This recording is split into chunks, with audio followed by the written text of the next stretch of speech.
Me llamo Ildefonso, tengo 56 años.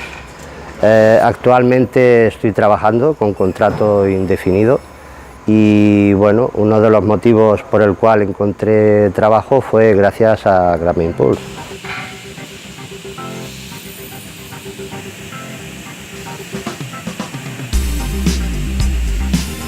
Todo fue a través de una carta que me envió la INEM, y para mantener un contacto y hacer una serie de cursos que a mí me interesaran con Grama Impulse, así que me acerqué allí, tuve una entrevista con un técnico que enfocó muy bien hacia dónde me debía de dirigir. Después me hicieron el carnet del club de feina y allí pues en la sala de informática pues echaba currículums y a empresas, aunque no tuviera la oferta de trabajo, pero los enviaba igualmente.